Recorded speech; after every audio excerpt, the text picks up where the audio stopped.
E aí, pessoal, paz do Senhor Jesus. Então, hoje para o nosso Minutos com Deus, nós temos aqui hoje uma convidada ilustre, né? A minha esposa, minha linda esposa, que vai estar aqui batendo um papinho conosco. Vamos tentar ser muito breve, muito rápido, para que a gente possa deixar uma palavra profética para o teu coração. Amém. Amém? Apresentar minha esposa. A paz, pessoal, sejam bem-vindos. Deus abençoe a vida de cada um de vocês. Amém? Então, pessoal, eu queria deixar para vocês hoje, acho que tem tudo a ver, né? Natal, já é Natal. Deixar para vocês aqui hoje Lucas capítulo 1, versículo 19. Se você tiver com a tua Bíblia, sublinhe, marque direitinho, porque a gente vai num ponto, né? Que creio eu que vai trazer uma paz para o seu coração. Ponto-chave da palavra. A Bíblia diz assim, ó, eu vou ler dois textos, duas versões para a gente poder compreender bem, tá? Numa versão diz assim: e respondendo o anjo, disse-lhe, eu sou o anjo Gabriel, que permaneço na presença de Deus.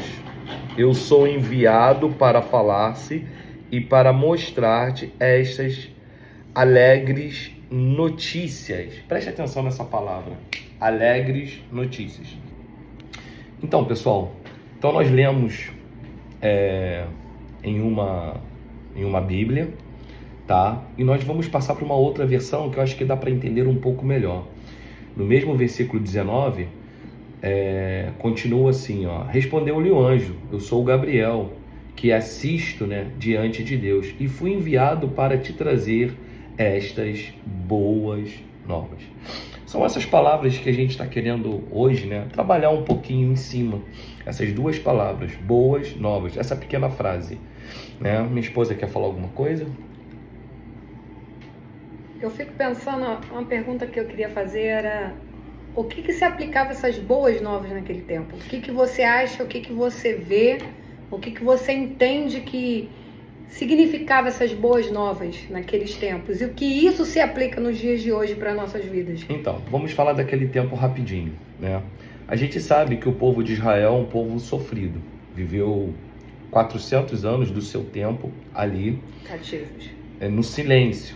Não, passou o tempo do cativeiro, foram livres, tornaram a ser cativos aí porque viviam com o Império Romano em cima deles. Então eles viveram 400 anos. Acho que o maior cativo daquele povo foi não poder mais ouvir a palavra de Deus. Ficar no silêncio. Foi o silêncio de Deus. Acho que o pior de tudo para aquele povo foi justamente o silêncio de Deus. Então foram 400 anos.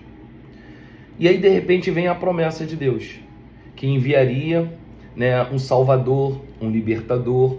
Mais uma vez, lá atrás foi com Moisés, agora Jesus viria, mas para libertar o povo do pecado. Moisés foi para libertar o povo de mãos da escravidão, de Faraó. E aí, só que para que Jesus pudesse ser anunciado, Deus precisava anunciar alguém antes de Jesus. Ou seja, Deus, através dessa palavra aqui, eu vim trazer boas novas. Deus estava dizendo para os pais de João que ele seria as boas novas, o próprio João Batista, aquele que viria pregar a redenção, aquele que viria pregar contra o pecado ali no deserto. Então o que acontece? Aqui praticamente a gente pode descrever que é um prenúncio da vinda de Cristo. Nasce João e João começa a pregar: tenho boas novas para vocês. Lembra da promessa? Ela vai se cumprir. Então, após 400 anos, né, de silêncio, João é a primeira boca de Deus que fala ali no deserto.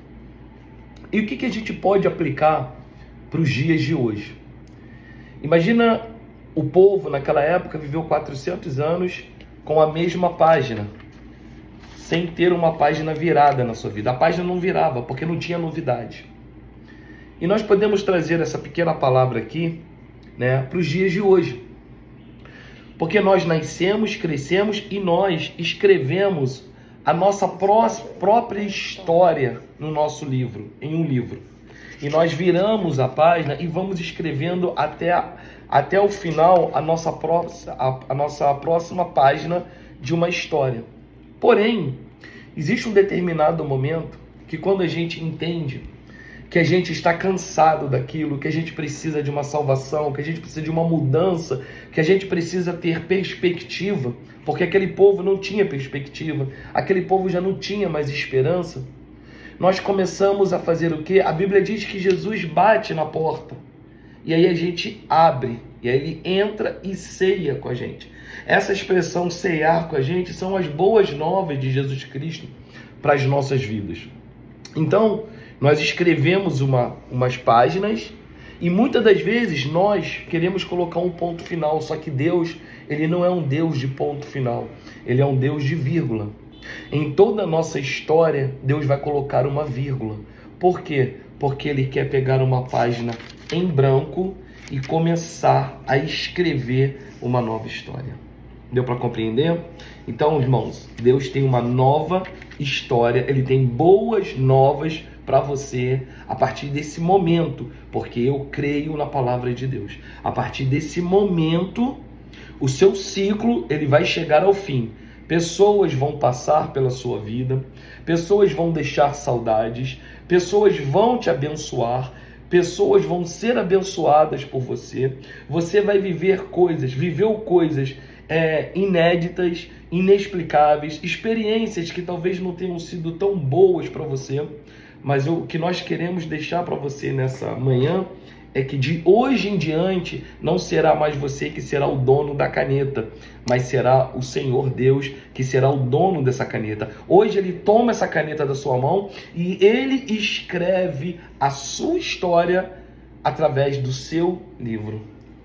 Isso significa que as boas novas, né, para os dias de hoje, é a esperança de dias melhores. Muito melhores.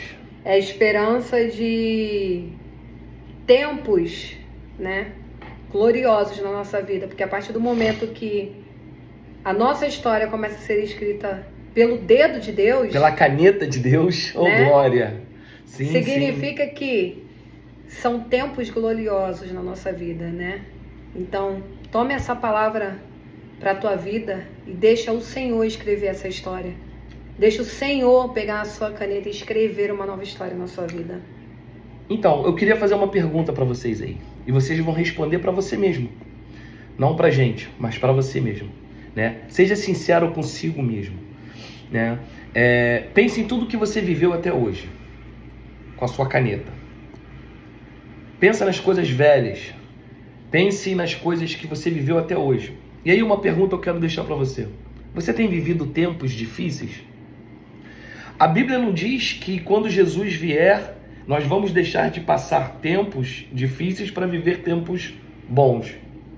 Só que quando Jesus está na nossa vida, nós conseguimos administrar de uma outra forma. Eu não posso enganar vocês aqui que se vocês abrir a porta da sua vida para Jesus entrar, para essas boas novas virem na sua vida, que você vai mudar. Que a Bíblia ela não te ensina a enriquecer, ela não te ensina uma vida de prosperidade, até porque confundimos a prosperidade, né, de finanças com prosperidade de alegria, né, de paz, de gozo, de regozijo, de abundância em Deus, em Cristo Jesus. Então a pergunta é, você tem vivido tempos difíceis? Pastor, meus dias não têm sido fáceis. Eu não sei mais como administrar a minha vida. Então é porque chegou o tempo, chegou o momento de você permitir que Jesus entre na sua vida. Então eu quero deixar essa pergunta para vocês. Está vivendo tempos difíceis? Permita que ele entre na sua vida para trazer boas novas. Entenda uma coisa, ainda não é o fim. Não é você que determina o fim da sua história. Não é você que determina o fim do seu livro. Não é você que escreve a última página da sua vida. Existem páginas em brancos, onde Deus quer escrever uma nova história. Não para 2024, mas uma nova história até a eternidade. Ele é o autor da nossa vida, né? Ele é o autor da nossa vida. Amém? Então, deixa eu te falar uma coisa. Não arraste o passado para você. Chegou o fim. Não murmure. Se o ciclo terminou, permita que Deus comece um novo ciclo para você. Amém. Amém? Não foi chegado o fim. Deus tem boas novas para você. Amém. Deus te abençoe. Quero desejar a você tudo de bom e uma excelente tarde e noite para você. Amém? Deus abençoe. Deus abençoe. Fique na paz. Um grande beijo e até a próxima, pessoal.